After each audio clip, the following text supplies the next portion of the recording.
Act 1 Rising Tensions. The year was 1898. Cuba wanted their independence from Spain and America was there to support them. With their support, America thought they could gain control over Cuba, and eventually everything would go south for Spain. February 15th, 1898, America had the USS Maine, a battleship, on their way to Cuba. The crew was unaware of what had been going on in the water, and eventually they'd run into a mine. The ship would sink in Havana Harbor. This would result in around 250 deaths for the sailors who were on board the USS Maine. The people of the United States were furious, and this would push the nations closer to war. Yellow journalism played a big role in the start of the war. This style of news exaggerated the situation that had happened in Cuba. This portrayed Spain in a negative light.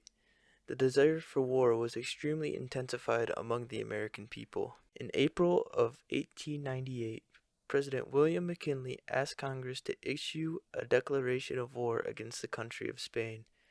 The declaration would pass, and the conflict had officially begun.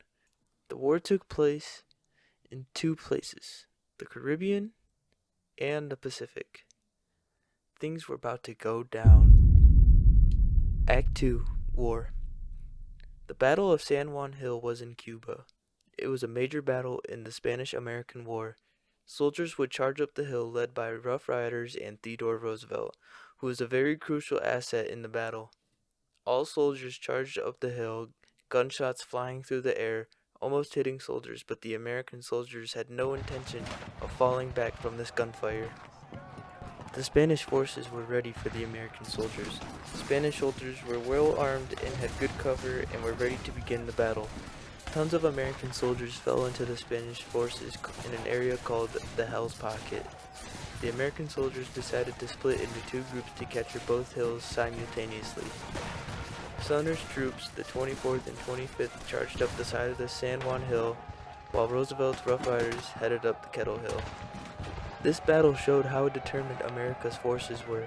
They fought diligently in the battle, no fear struck their mind. All they were focused on was winning. They ended up winning the battle and successfully captured San Juan Hill.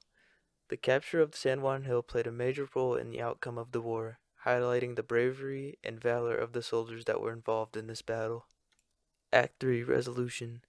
The Battle of San Juan Hill ended on July 1st, 1898. Roosevelt's and Sumner's troops claimed the hill from the Spanish. The U.S. sends warships to destroy the Spanish fleet off the coast of Santiago, which led to efficiently trapping the Spanish forces. The Spanish stood no chance against the attacks of the U.S. led on them. On July 17th, 1898, the Spanish realized that there was nothing more they could do to attack and decided to give up on fighting. The Spanish army surrendered the city, all of Cuba, which led to the end of the Spanish-American War, and the U.S. coming out on top due to their determined soldiers, strong leaders, and well-thought strategies. The Treaty of Paris was signed, and the Spanish had to give up their control over Cuba, Guam, Puerto Rico, and the Philippines to the United States. The war would also mark the United States as a global power.